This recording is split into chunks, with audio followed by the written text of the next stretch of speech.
Tuhan kami sampai detik ini, bahkan seterusnya sampai selama-lamanya. Terima kasih Tuhan, terima kasih Tuhan. Kami siap untuk memuji, membesarkan, memuliakan nama Tuhan dengan penuh ucapan syukur. Sebab kebaikan Tuhan sudah kami terima hari lepas hari sampai detik ini. Terima kasih Tuhan, terima kasih. Kau sucikan, kuduskan kami semua oleh kuat kuasa darah-Mu Tuhan. Layakkan kami untuk memuji, membesarkan, memuliakan nama Tuhan. Terima kasih Tuhan.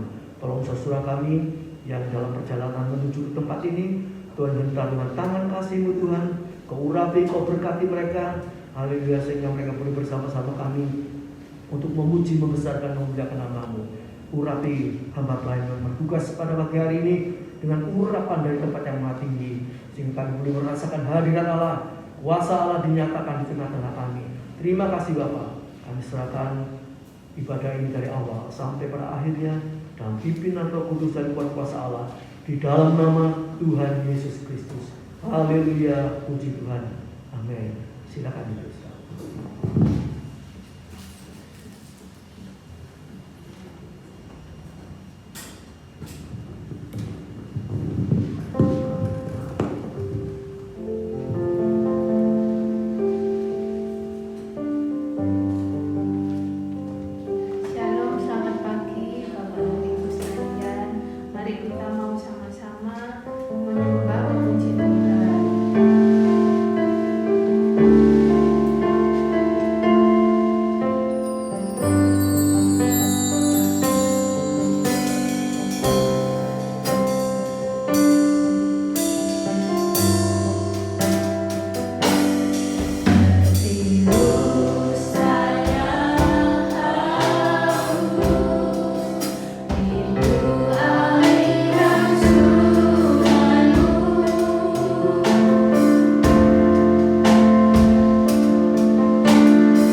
bangkit berdiri, kita menyanyikan kalau Allah itu baik. Amin. Siapa yang percaya kalau Allah itu baik? Angkat tangannya.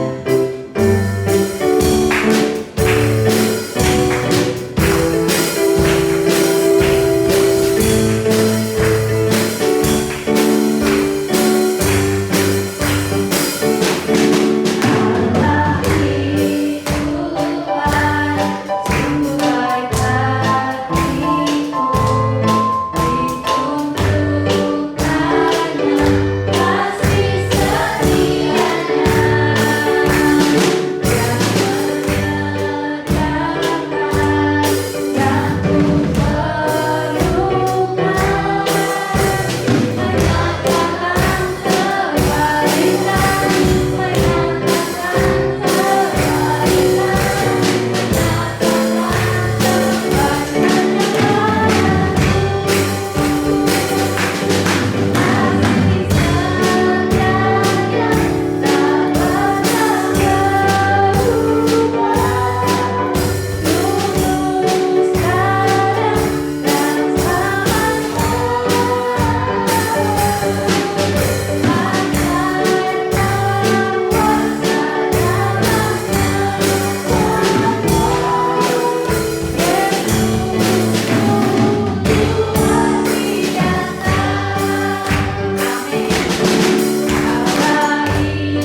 kejadian 2 tahun lalu kalau Tuhan itu benar-benar baik buat kita, buat keluarga kami. Kalau saya ingat-ingat dulu 2 tahun lalu waktu saya hamil kayak kan sekarang ya, itu waktu itu sebenarnya nggak direncanakan ya. Jadi pas kita tes, oh ternyata hamil ya.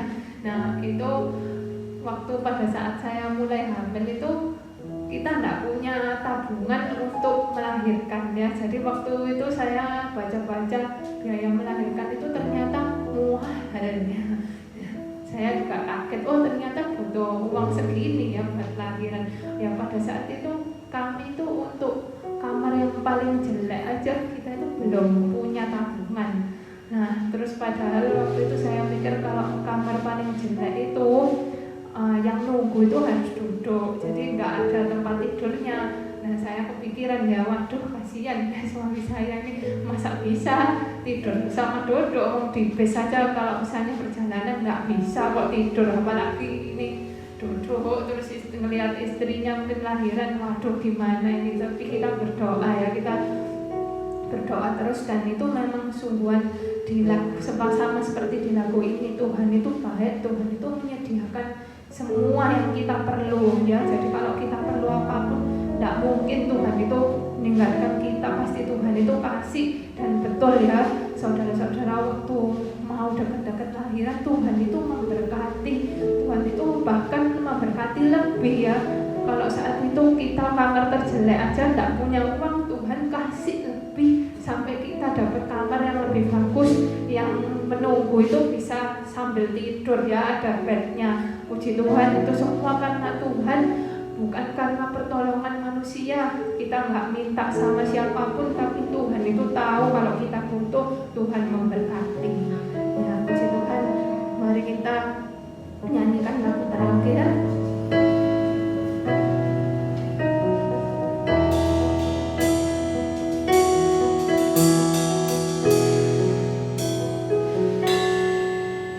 Hanya kepadanya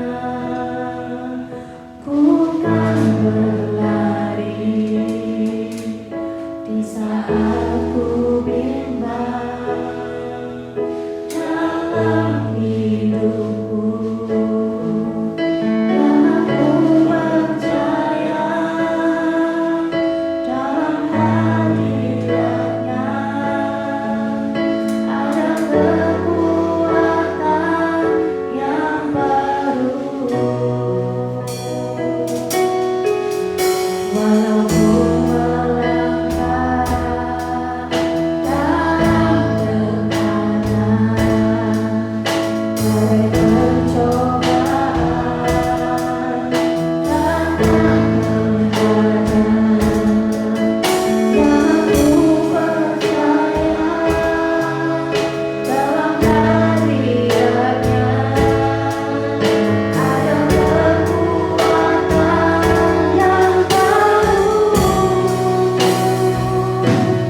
dalam kehidupan kami, yang akan kami hadapi, yang kami jalani sampai saat ini.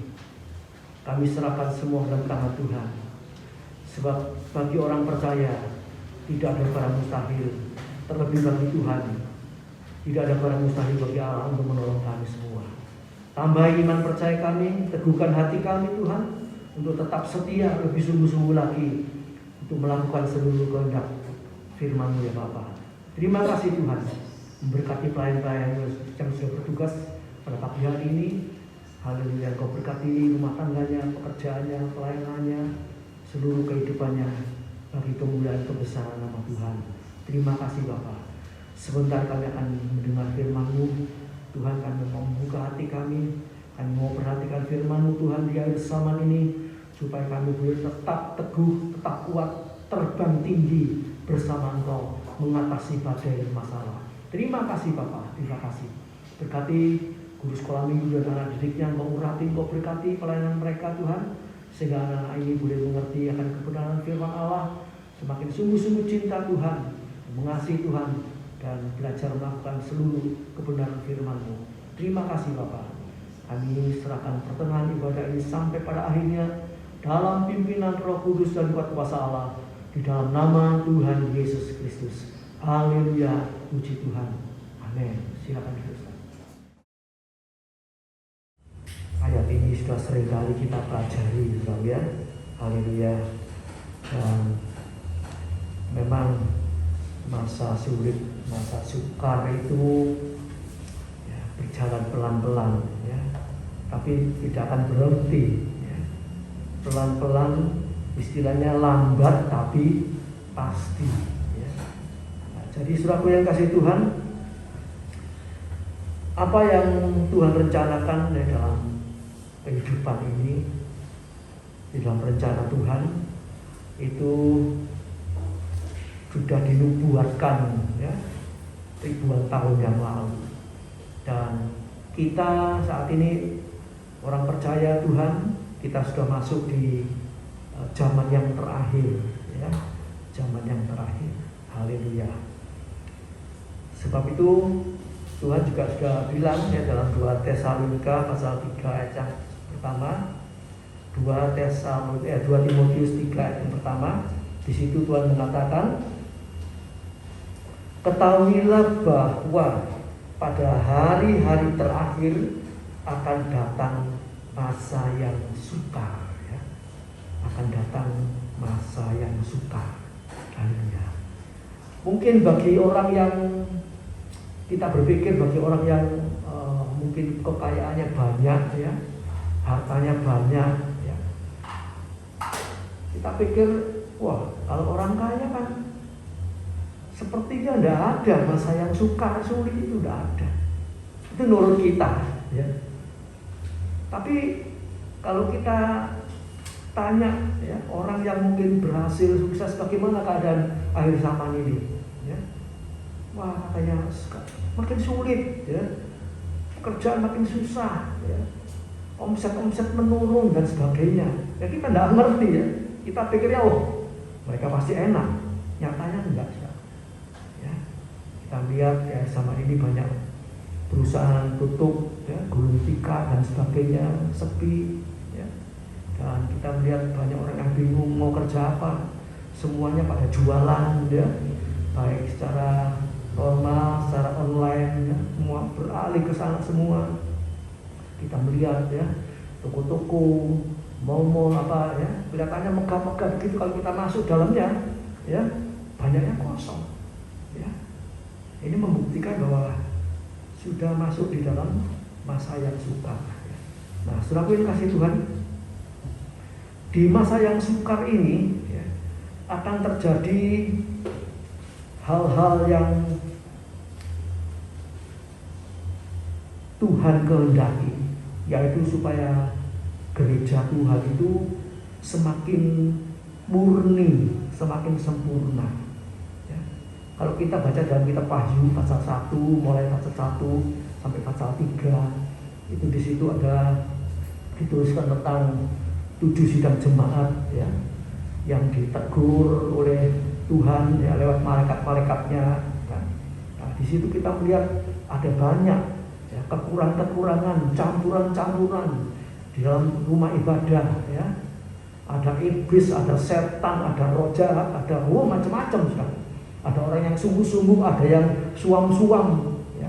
Di situ dijelaskan semua ya, kekurangan-kekurangannya. Nah, Tuhan ingin supaya di akhir zaman ini ya kita masuk ya, bukan lagi mengalami kekurangan-kekurangan itu, tapi semakin meningkat, semakin suci, semakin kudus untuk siap menyongsong kedatangan Tuhan. Sebab itu ya firman Allah mengatakan akhir zaman ini akan ada banyak pemisahan. Ya, pemisahan. Matius 10 ayat 35. Matius 10 ayat 35. Sebab aku datang untuk memisahkan orang dari ayahnya, anak perempuan dari ibunya, menantu perempuan dari ibu mertuanya. Ya, ini ada pemisahan. Haleluya. Di dalam satu keluarga. Ya, kalau ini dijelaskan orang memisahkan orang dari ayahnya, ya, anak perempuan dari ibunya. Ini berbicara tentang keluarga. Ya. Jadi akhir zaman ini kita perlu mewaspadai bahwa keluarga orang Kristen sendiri, ya, satu keluarga, apalagi keluarganya banyak, belum tentu semuanya itu punya iman yang sungguh-sungguh. Belum tentu semuanya mau percaya. Ya. Nah ini di situ nanti diadakan pemisahan. Ya. Pemisahan. Yang sungguh-sungguh atau tidak sungguh-sungguh. Ya. Yang imannya mantap atau yang ya sekedar percaya saja. Di dalam Alkitab, dalam perjanjian Injil, ya, kitab Injil, Matius, Markus, Lukas, Yahya, di situ banyak diceritakan tentang pemisahan, terutama di dalam kitab Matius. Ya, saya bacakan secara singkat saja. Nanti saudara bisa baca lagi lewat YouTube ya. Ada pemisahan antara gandum dan ilalang. Ya. Di gandum itu kalau seperti padi, kalau belum berbuah, kelihatannya kan seperti rumput. Ya. Nah, namanya lalang itu juga kalau tumbuh seperti rumput. Tidak kelihatan yang mana yang padi, yang mana yang rumput. Hampir nggak kelihatan. Tapi kalau sudah mulai berbuah, keluar bulir-bulirnya, kelihatan. Oh, ini yang ini padi ini, ya, gandum. Yang ini lalang. Ya. Nah, itu nanti dipisahkan. Ya. Memang sekarang nggak dicabut. Di gereja juga demikian. Di gereja ada orang yang imannya sungguh-sungguh, ada yang imannya nggak sungguh-sungguh, sekedar datang aja. Bahkan dalam satu gereja itu juga kita melihat banyak orang sungguh-sungguh, banyak orang nggak sungguh-sungguh. Banyak orang yang motifnya benar, banyak orang yang motifnya juga nggak benar.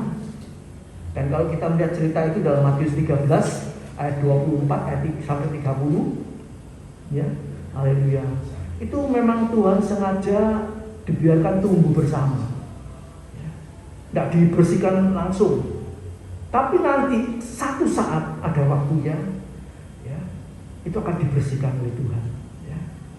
Gandum dipungut, dimasukkan gudang, ilalangnya dibakar. Ya. Itu satu pemisahan. Matius 13 ayat 24 sampai 30. Kemudian ada lagi tentang ikan yang baik dan ikan yang jelek. Matius 13 ayat 48. Ya. Ada orang memukat ikan, ya. Itu disortir. Ya. Ikan yang baik, tidak ada racunnya, ya. Tidak banyak durinya, ya. Ini dikumpulkan tersendiri. Ikan yang jelek, ada ikan beracun dan sebagainya, ya. Terlalu banyak durinya, itu dibuang semua, ya. Nah, itu juga berbicara apa?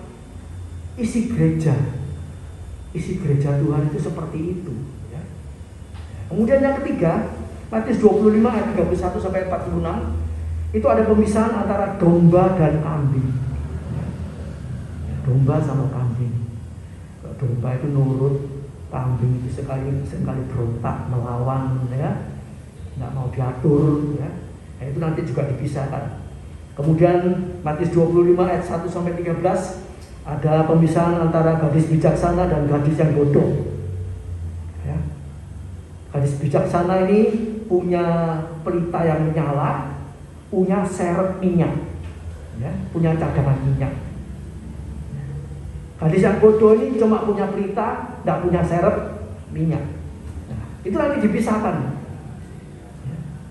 Padahal kalau kita melihat, ya, sepertinya bedanya sedikit, ya. Sama-sama bawa pelita yang menyala, tapi bedanya apa? Satu bawa seret, satu tidak bawa seret minyak. Karena ya kedatangan Tuhan tidak ada yang tahu. Ya. Kalau kita tidak punya minyak cadangan, sedangkan lampu kita, rohani kita ini harus terus menyala. Tidak suka doa, tidak suka baca firman Allah, tidak suka ibadah, lama-lama minyaknya habis. Loh, kok Tuhan kok tidak datang? Ya memang tidak ada yang tahu kapan Tuhan datang. Nah, yang gadis yang bijaksana ini terus, ya, dia punya cadangan minyak. Yaitu berbicara tentang doa, firman Allah, ya, Roh Kudus harus kita terus isi terus, ya, punya cadangan terus. Haleluya. Itu nanti juga dipisahkan. Dan yang terakhir itu Wahyu 22 ayat 11. Orang yang kudus, orang yang benar semakin kudus. Orang yang cemar semakin cemar. Itu nanti dipisahkan juga. Wahyu 22 ayat ke-11, ya. Haleluya.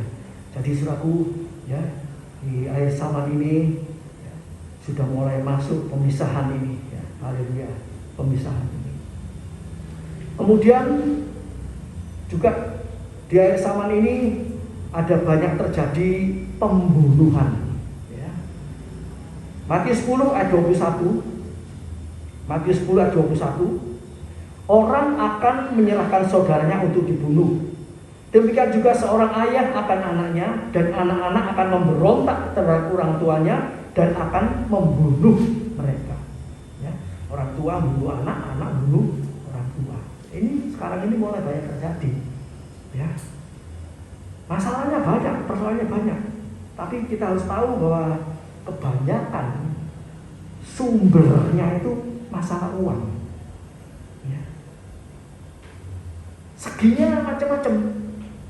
Tapi kalau diurut satu-satu, akhirnya apa? Oh, karena butuh uang, kehabisan uang, kurang uang, mau beli ini, mau beli itu, dan macam-macam, ya. Memang tidak semua karena uang. Ada karena kedudukan, ya, saling bunuh-bunuh, ya. Mungkin karena difitnah, tidak terima, tidak senang hati, saling membunuh, ya. Haleluya, ya. Jadi selalu ini sudah mulai masuk di situ. Matius 10 ayat ke-21. Anak bisa bunuh orang tua bisa bunuh anak. Ya. Ya. Barusan ini, ya, yang pernah disaksikan oleh istri saya minggu lalu, ya, masalah warisan. Ya. Nah, jadi saudaraku, ya, kita sebagai orang percaya jangan terlalu ribut masalah warisan. Ya. Jangan sampai membunuh, lapor polisi, jengkel, mangkel, pegel. Jangan. Kita punya Tuhan yang luar biasa. Amin. Dia ambil sekalipun, direbut sekalipun, ya. Memang secara manusia nyakiti hati, gitu. Rasanya waduh pengen balas. Gak usah, ya, gak usah. Kita tidak harap itu semua, ya. Kita harap pada Tuhan. Ini harus jadi pegangan, ya. Di akhir zaman ini masalah uang ini, ya, bisa jadi masalah. Bisa bukan hanya membunuh manusianya, tapi orang percaya itu yang dibunuh apa? Imannya, ya, kepercayaannya kepada Tuhan. Nah, kalau kemudian mereka saling bunuh, orang Kristen saling bunuh, kepercayaannya kepada Tuhan bagaimana? Hilang. Wes gak Tuhan-Tuhanan toh. Mau bunuh. Sudah hilang. Jadi selaku, ya, pembunuhan ini bukan langsung ujuk-ujuk, ya. Apalagi orang Kristen bukan langsung to the point kepada bunuh manusia. Iblis bekerja itu membunuh iman orang percaya. Ya. Lewat macam-macam, ya. Orang melihat orang kaya, kok enak, kok sukses, ya. Timbul iri. Nah, ini pelan-pelan imannya orang percaya ini juga bisa hanyut. Tuhan, saya ini sudah sungguh-sungguh setia, kok tidak suge-suge misalnya seperti itu, ya. Kok hidupku cuma seperti begini-begini saja. Kapan enaknya Tuhan? Nah, kalau kita melihat itu, iman bisa turun. Orang itu hidupnya tidak karuan tapi kok duit akeh, ya. Nah, bagaimana? Kita mau niru? Enggak. Tetap percaya Yesus. Tuhan pasti menyediakan, Tuhan pasti mencukupi. Asal kita hidup dalam kebenaran. Ya. Saya masih ingat dulu Pak Adi pernah ditanya sama tetangganya, ya. Pak Adi, sampean itu wes menurut Tuhan puluhan tahun kok pancet ae urip. Ya. Nah, orang itu sudah meninggal sekarang. Perkara hidupnya tidak sukses secara jasmani itu bukan tujuan kita, ya. Yang penting itu kita hidup dicukupi oleh Tuhan daripada hidup dalam kebenaran. Haleluya. Tuhan pelihara, Tuhan jaga, Tuhan lindungi. Iman percaya kita tetap sungguh-sungguh dari awal sampai akhir. Jebule lembe buri merbusor. Ya itu sudah. Perkara nanti Tuhan mau berkati atau enggak, itu nanti sudah, tidak usah kita pikirkan. Nanti diatur Tuhan. Tuhan membuat segala sesuatu indah pada waktunya. Tadi seperti kesaksian tadi, ya, Hana tadi hamil, gak punya simpenan, operasi jutaan, dan dia tidak ada, tidak punya apa-apa. Tapi Tuhan bisa mengadakan. Kalau memang anak Tuhan itu istilahnya pas butuh, pas ada. Amin. Kalau enak mana sih? Punya simpenan banyak, semuti akeh, moro kabeh. Kuat diganggu sama semut-semut ini. Jalur utang aku jalur kok. Utang ono kok. Kalau udah dikasih marah-marah, timbul masalah loh. Kalau kita kasih, nanti bisa-bisa ya orang ini lama, ya toh. Orang kan seperti itu. Jadi kalau orang punya pegangan itu sebetulnya ada enaknya, ada tidak enaknya. Apalagi keluarga mungkin pinjam, aku pinjam mana tuh ini, padahal punya uang. Oh gak ada duit, lo dosa jadinya, ya dong.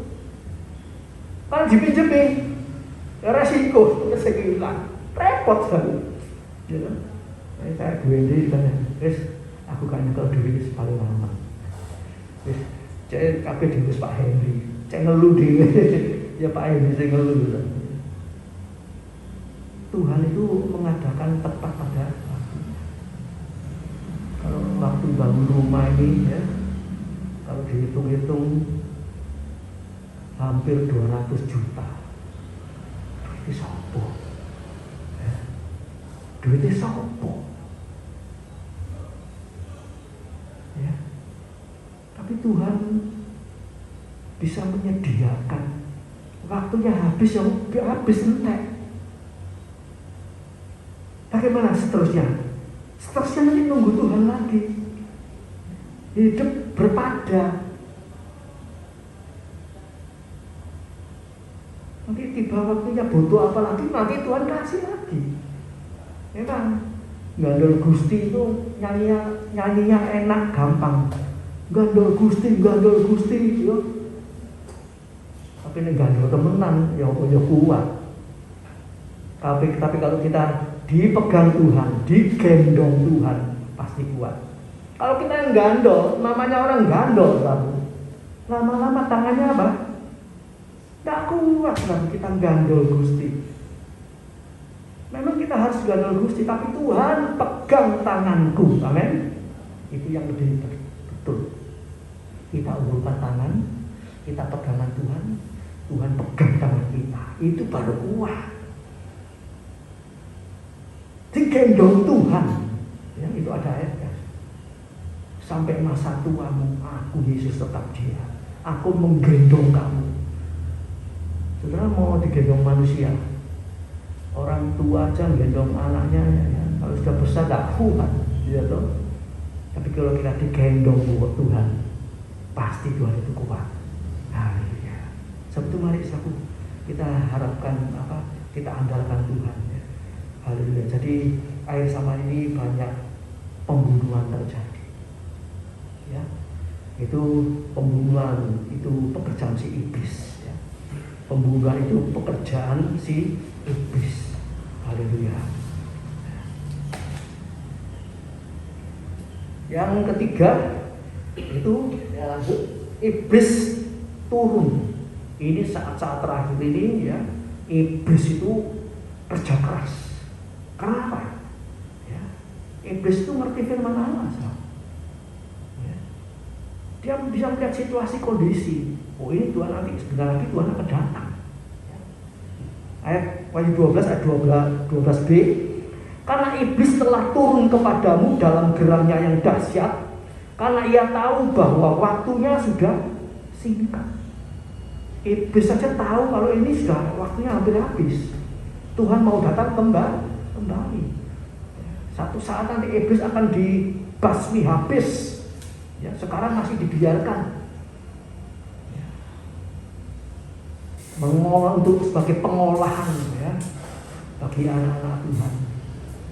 Seperti kita lihat Ayub, ya. Ayub itu diganggu oleh iblis sedemikian rupa. Haleluya. Anaknya 10 mati, hartanya habis ludes, tubuhnya korengan gampol semua. Istrinya memberitahu pada dia, wis hujatan Allah dan mati pisan. Zaman kalau ngomong mati pisan saya enak. Orang Surabaya bilang apa? Bongko gitu ya. Bongko itu gak enak ngomong bongko. Sudah istilahnya sudah jatuh tertimpa tangga, ketiban kelopo, ketiban gureng. Kalau ketiban kelopo masih enak ya, paling bendol. Ini ketiban gureng, mancep gitu. Itu Ayub. Itu Ayub. Haleluya. Jadi iblis telah turun ya. Iblis turun ini ya, terutama dia turun ini untuk apa? Untuk merebut jiwa-jiwa orang-orang yang percaya. Percaya itu tanda kutip. Artinya apa? Percaya yang main-main.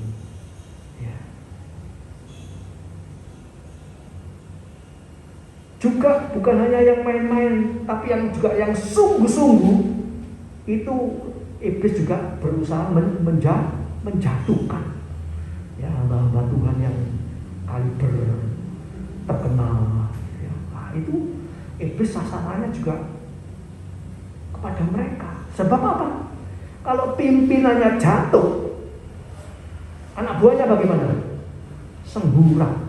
Kita lihat kan akhir zaman ini ya, hamba Tuhan yang dipakai luar biasa, gerejanya besar luar biasa. Begitu jatuh, entah masalah uang, entah masalah wanita, entah masalah anaknya dan sebagainya. Kemana? Jemaatnya, bagaimana? Jemaatnya. Ya. Nah ini sasaran iblis. Sebab itu kita perlu saling mendoakan. Ya. Jangan membanggakan, menyanjung-nyanjung, itu malah cepat jatuh. Istilahnya dunia kalau orang ngetop itu, mulai ngetop itu naik apa? Naik apa? Apa? Daun. Godong ditumpahi. Saudara ngerti artinya naik daun? Di rumahnya apa? Wah, pasti lobur kalau naik daun. Kalau naik ondo, ya mungkin masih tidak jatuh. Istilah itu bagus, naik daun. Nah, berarti apa? Sebentar lagi bisa Anda kuat jatuh. Daun, tidak ada daun yang kuat. Daun pasti lentur. Ya. Jadi selalu kasih Tuhan, ini iblis turun untuk siap menghancurkan, khususnya orang-orang percaya. Baik itu orang yang rohaninya tinggi maupun orang yang main-main rohani main-main. Haleluya. Jadi sasarannya kalau yang pentolannya itu jatuh, wah, nyeret banyak orang. Waduh, panutanku kok ini wis modal kabeh. Ya. Juga yang bawah ini orang-orang yang biasa, ya. Orang yang tidak mau tumbuh, ya, tidak mau menumbuhkan iman percayanya. Itu di dalam Matius 12 ayat 43 sampai 45 dikatakan orang yang sudah hidupnya itu biasanya dimasuki setan, iblis, macam-macam perkara yang jelek, kemudian sudah ditolong Tuhan, disucikan oleh Tuhan, tapi tidak mau mengisi rohaninya dengan ibadah, dengan berdoa, baca firman Allah, bersekutu, melayani, tidak mau diisi. Akhirnya apa? Iblis masuk mengajak 7 iblis yang lain.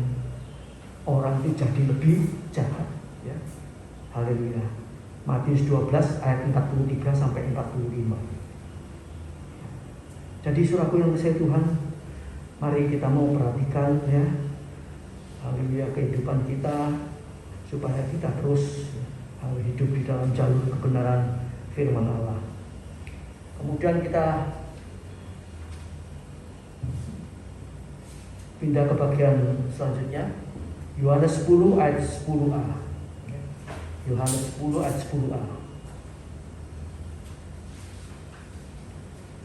Pencuri datang hanya untuk mencuri dan membunuh dan membinasakan. Aku datang supaya mereka mempunyai hidup dan mempunyainya dalam segala kelimpahan. Ya. Pencuri itu siapa? Pencuri itu iblis. Mencuri waktu kita, mencuri perhatian kita, ya, macam-macam siapa, ya. Dia mencuri firman yang ditaburkan, bahkan firman yang ada dalam kehidupan kita ini, ya, itu bisa dicuri oleh iblis, ya, lewat masalah, lewat persoalan, lewat berkat yang besar. Biasanya kalau minggu misalnya, ya, setiap ibadah wis duitnya akeh, mobil baru, punya villa, ayo minggu wis nang gereja cepet-cepet ae, dan cepet-cepet terus naik ke gunung, ya, tinggal di atas gunung, ya. Ada yang lagi sudah wis, kita kan sekali-sekali tidak apa-apa meninggalkan ibadah, sekali tidak apa-apa. Iblis bilang kalau memang sekali tidak apa-apa, besok minggunya lagi ya gak apa-apa lagi, ya, masih ada minggu depan, ya. Iblis kan pinter ngerayunya, tidak to the point, ya. Alon-alon asal kelakon, itu juga iblis seperti itu, ya. Pelan-pelan, diseret pelan-pelan. Haleluya.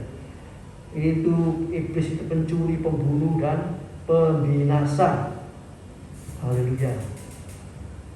Dia bukan hanya mencuri, membunuh. Tadi sudah saya singgung, membunuh iman percaya kita, ya. Haleluya. Dan bukan hanya membunuh iman percaya kita, membinasakan. Artinya membinasakan itu membawa kita sampai masuk neraka. Itu binasa, ya. Haleluya. Saudara yang kasih Tuhan, dalam Alkitab ini, ya, kalau saudara pelajari, saudara baca dari Kejadian sampai Wahyu, seperti itu saudara perlu baca, ya. Nanti di situ saudara bisa menemukan tentang orang-orang yang bunuh diri. Memang tidak banyak, ya. Yang pertama, ya, iblis itu membinasakan siapa? Yang pertama itu Raja Saul. Raja Saul itu matinya bunuh diri. Ya, bunuh diri.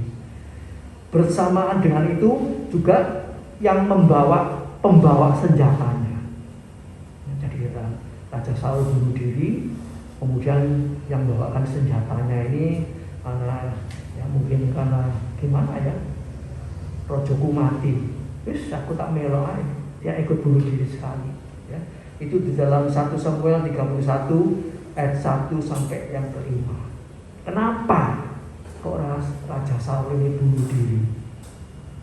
Nah, ini kita pelajari. Yang pertama, Raja Saul ini bunuh diri karena pertama kali dia diangkat jadi raja, dia itu dipenuhi Roh Kudus. Ya. Dan kalau kita meningkat lebih atas lagi, dari awalnya Raja Saul ini dipilih jadi raja, belum diuji, belum terproses, asal pilih. Ya. Istilahnya zaman sekarang itu tebang pilih. Karena umat Israel ngotot minta raja, tidak mau aku raja Tuhan yang tidak kelihatan, tidak mau. Aku kepengen raja yang ketok moto. Nah, kalau raja di surga kan tidak kelihatan, Allah tidak kelihatan kan? Orang Israel kepengen yang kelihatan ketok moto koyok sama manusia, dipilihkan sama Tuhan. Cepet-cepetan wis, sing gede dukur ganteng. Ya, Saul itu tingginya itu rata-rata lebih tinggi 20 cm mungkin dari orang biasa, orang yang paling tinggi. Ya, kalau orang Israel mungkin tingginya yang paling tinggi 180, dia itu tingginya 2 meter. Jadi kalau di baris yang mencungol-cungol, enggak si Saul. Ya. Dia sedang muncul, tinggi gede, dipilih sama Tuhan, diurapi dengan Roh Kudus. Tapi perintah pertama dari Tuhan lewat Samuel tidak ditaati. Perintah kedua dari Tuhan lewat Samuel tidak ditepati. Akhirnya apa? Roh Kudus dicabut. Ya. Roh Kudus yang tadi sudah diberikan dicabut oleh Tuhan karena tidak taat. Ini sudah ya, resikonya tidak taat itu lama-lama, cepat atau lambat Roh Kudus itu akan diambil. Ya, jadi orang Kristen juga demikian. Kalau terus tidak mau taat, tidak mau nurut, lama-lama dicabut. Ya. Semuanya nanti dicabut. Ya. Nah, singkat cerita selalu setelah itu Roh Allah dicabut dari dia. Kemudian Tuhan menggantikan dengan Daud yang sudah diurapi tapi belum menjadi raja. Daud perang melawan Goliat, menang, melawan Filistin, menang terus. Kemudian apa? Waktu Daud pulang, ya, orang-orang perempuan menyanyi, nyanyinya ini nyanyinya mungkin agak tidak mikir ya, ngarangnya lagunya ngomong Daud Saul mengalahkan beribu-ribu, Daud berlaksa-laksa. Ya, kalau Daud itu ribuan, kalau Daud itu Saul itu ribuan, Daud ini puluhan ribu. Saul dengar itu, loh, kok Daud kok dikatakan puluhan ribu, aku cuma ribuan. Wah, meneh-meneh lah, di rumahnya lah, kerajaanku digeser. Kalau kerajaan digeser berarti keuangan, kekayaan, kehormatan juga tergeser. Nah, timbul iri, mantelnya setengah mati. Saudaraku ya, jangan kita simpen mantel sama orang. Jangan mantel sampai digawa mati, jangan sampai. Daud ini Saul ini simpen iri, dengki, mantel, jengkel sama Daud sampai mati. Akhirnya bagaimana? Singkat cerita, dia terakhir bunuh diri. Ya. Sudah Tuhan berikan waktu banyak puluhan tahun, tapi tetap tidak mau melepaskan. Ya, akhirnya dia bunuh diri. Yang kedua itu Ahitofel. Ahitofel ini orang dekatnya Daud. Ya. Ahitofel ini kalau ngomong apa-apa, penasehat ya, itu dianggap sepertinya penasihat dari Allah, pasti didengar, pasti betul. Ya. Nah, satu saat terjadi perpisahan kudeta antara Daud dan anaknya. Ya. Kemudian nasihat Ahitofel ini sama anaknya Daud tidak didengar, ya. Tidak didengar. Singkat ceritanya, karena nasihatnya sudah tidak didengar, ya, sebab apa yang dinasihatkan Ahitofel ini sama seperti nasihat daripada Allah. Jadi dia merasa, wah, aku lek nasihati pasti dituruti. Sekali ini gak dituruti, dia pulang ke rumah, dia ngatur rumah tangganya, kemudian dia bunuh diri. Itu ya, dalam Alkitab itu yang terjadi seperti itu. 2 Samuel 16 ayat 23, kemudian 2 Samuel 17 ayat yang ke-23. Ahitofel bunuh diri. Ya. Itu karena apa? Salah satunya karena sombong. Dia merasa nasihatku ini seperti nasihat dari Allah. Aku ini podo dari Allah. Ya. Begitu nggak dituruti, ya ambil keputusan bunuh diri. Ya. Juga bukan hanya itu saja, ya. Resiko. Dia ngasih nasihat, ya, nasihat yang kalau kita baca nasihatnya itu mengerikan, ya. Kalau itu nasihat tidak dituruti sama Absalom, kemudian waktu perang Absalom kalah, padahal dia dulu ini, Ahitofel ini dulunya sahabatnya Daud, sekarang berpihak pada anaknya, ngasih nasihat anaknya begini, cara bunuh ayam itu begini. Nah kalau itu tidak dijalani, ya, kemudian waktu berperang antara anaknya sama Daud ini, Daud yang menang, dia masih hidup, oh pasti dia akan dibunuh oleh Daud karena memberi nasihat yang salah. Ya. Menurut dia betul, menurut dia bagus. Nah itu yang kedua dalam Perjanjian Lama, ya, orang-orang yang bunuh diri. Yang ketiga yaitu di dalam Perjanjian Baru, Yudas, ya. Yudas itu bunuh diri karena apa? Dia dikatakan pencuri, dia itu pegang kasnya rombongan Yesus, ya. Yohanes 12 ayat 26.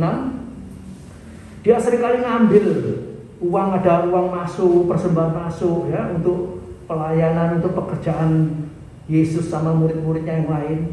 Itu diambil sama dia, ya. Kemudian akhirnya apa? Matius 27 ayat yang 5. Dia melihat Yesus digantung. Dia merasa berdosa, dia merasa bersalah. Kemudian Yudas bunuh diri karena menjual gurunya, menjual Tuhannya.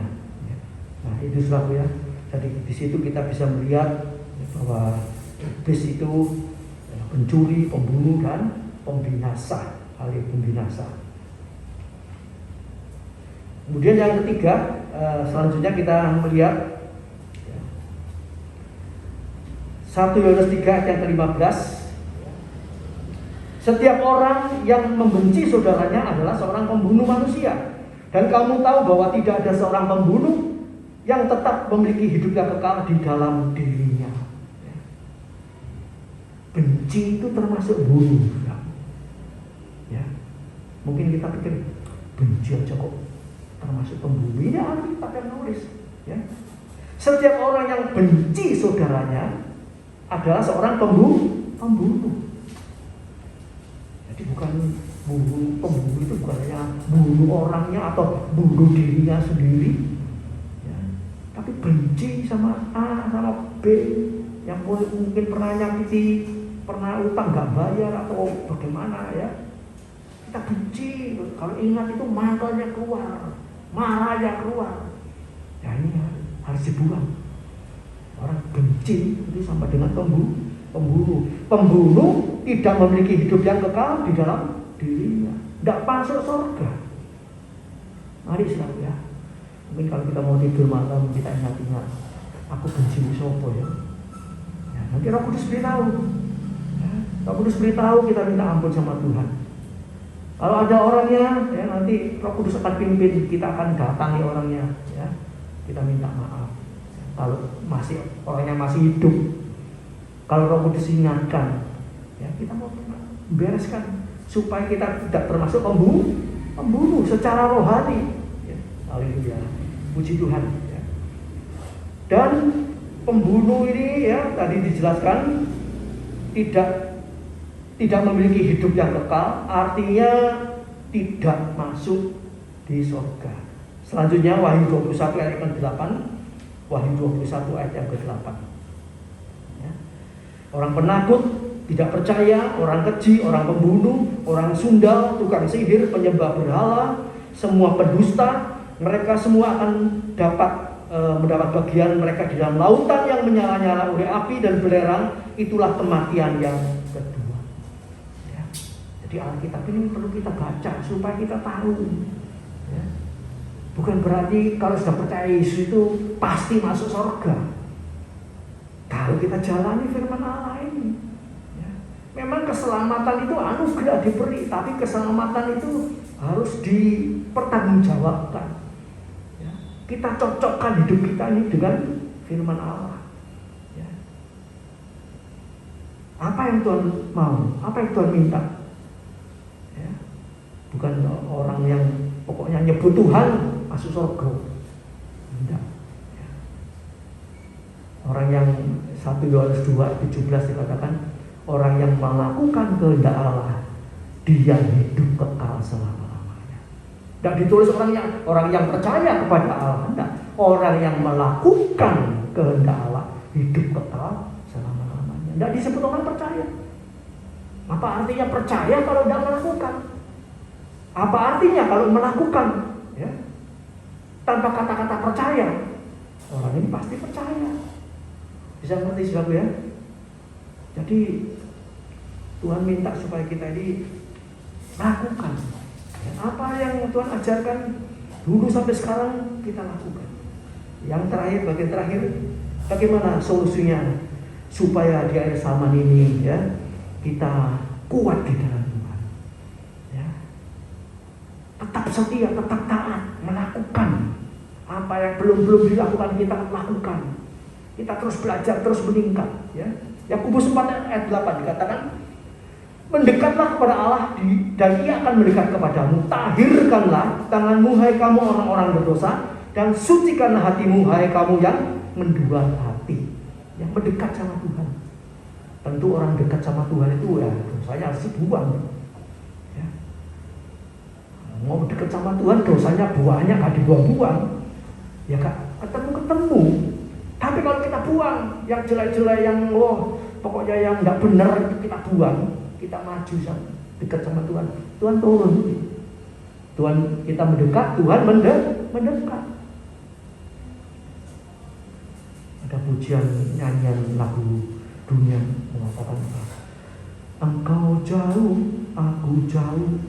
Engkau dekat, aku dekat. Ya. Ya.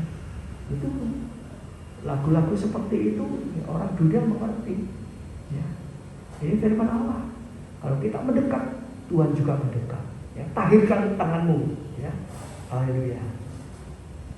Apa-apa ya, yang mengganggu pikiran kita, ya, kita buang. Ya. Haleluya. Yang merusak hati, pikiran, angan-angan, perasaan lewat penglihatan. Ya. Tadi seperti contoh tadi, melihat orang kaya kok enak, ya, kok sukses, kok tidak sakit, kok diberkati terus. Kita yang sudah sungguh-sungguh sama Tuhan ini kok pancet seperti ini aja. Dari melihat ini nanti bisa timbul apa? Timbul dosa. Timbul apa nanti ngomong, Tuhan itu gak adil. Percuma yang aku setia wis sakarku dhewe, kaya wong iku jadi enak. Bisa jadi seperti itu. Ya. Sebab itu kita perlu mendekat kepada Tuhan. Ya. Haleluya. Haleluya. 1 Petrus 4 ayat yang ke-7 ya, di slide yang bagian terakhir. Kesudahan segala sesuatu sudah dekat, karena itu kuasailah dirimu dan jadilah tenang supaya kamu dapat berdoa. Haleluya. Mendekatkan diri kepada Tuhan ya. Haleluya. Belajar menguasai diri. Ya. Segala yang berkecamuk di hati, di pikiran, timbul pikiran begini-begini, ya, saling menyalahkan, macam-macam, ya. Itu ya dibuang. Artinya kuasai diri lah, Pak. Sudah. Yang merusak pikiranku, merusak perasaanku, ya, tak buang semua. Wis, gak usah mikir yang jelek-jelek. Gak usah menyalahkan orang lain sudah. Kita fokus kita sama Tuhan. Kita bereskan hidup kita dekat sama Tuhan, ya. Hatinya tenang, baru bisa berdoa. Kalau hatinya sumpek, ya bisa sembahyang itu tidak bisa, ya. Ada masalah, persoalan, pergumulan, kebutuhan, ya. Kita belajar menyerahkan sama Tuhan, percaya Tuhan pasti tolong, ya. Asalku hidup suci, tidak turut dunia, ku tahu Tuhan pasti buka jalan. Ya. Puji Tuhan. Yang terakhir, Tuhan pasti pelihara. Ibrani 13 ayat yang kelima. Janganlah kamu menjadi hamba uang, dan cukupkanlah dirimu dengan apa yang ada padamu, karena Allah telah berfirman, Aku sekali-kali tidak akan membiarkan engkau, dan Aku sekali-kali tidak akan meninggalkan engkau. Ya, Tuhan tidak pernah tinggalkan kita. Mungkin kadang-kadang kurang, ya, atau pas-pasan, tapi tidak sampai Tuhan tinggalkan kita. Ya. Kita lihat di contoh-contoh di Alkitab, orang janda miskin yang punya minyak sedikit sama tepung sedikit. Dia bilang apa? Aku mari mangan iki, Nabi, aku mati. Tapi Nabi ini bilang apa? Nabi Elisa, buatkan dulu untuk aku. Wow, pusing. Terus dikandani aku mau makan untuk aku sama anakku, mari itu mati kok. Gak enak awakmu. Mak tambah cepat mati. Tapi nyatanya enggak. Ya, Nabi ini dibikinkan kue kecil, ya. Nah, setelah itu tepungnya diceduk, ngumbul lagi, diceduk, ngumbul lagi. Minyaknya dituang, keluar lagi. Itu gak sulapan, ya. Itu mujizat. Kadang-kadang kita sudah kehabisan apa-apa, punya cuma sedikit, diminta orang, dikek enggak? Ngerasa awakmu aku lho, mangan iki aku mati. Tak kira konak. Gak mati meneh aku mati saiki. Seringkali kita gagal sih. Ya. Kita minta kekuatan sama Tuhan. Kita minta nikmat sama Tuhan. Kita minta pimpinan Roh Kudus. Ya, kalau tidak disuruh Roh Kudus, ya, jangan ngawur. Saudara punya simpenan sedikit, ada orang pinjem, langsung dikekno, gak tanya Tuhan. Entek, ngaplu, lapar, salahmu dewi gitu. Gak tanya sama tuh. Kalau Roh Kudus bekerja dengan kuat dalam pimpinan Roh Kudus, kita lakukan dengan iman, Tuhan nanti pasti tolong. Haleluya. Ya, Ibrani 13 ayat 5 ini, saudaraku, ya, cukupkan. Sementara ada kesulitan-kesukaran, bertahan, cukupkan. Percaya, tetap percaya sama Tuhan. Haleluya. Tuhan tidak akan biarkan kita. Tuhan tidak akan tinggalkan kita. Yesaya 33 ayat 15-16, di situ dikatakan orang yang hidup dalam kebenaran, ya. Rotinya disediakan, air minumnya dijamin. Luar biasa. Memang, ya, secara manusia bisa ngerti gitu. Apa iya? Kita percaya sama Tuhan. Baca firman Allah. Dari baca firman timbul iman. Haleluya. Sebab itu mari, ya, ada kesempatan, adakan kesempatan dengar firman Allah, baca firman Allah. Kuat nanti ibadah, ya.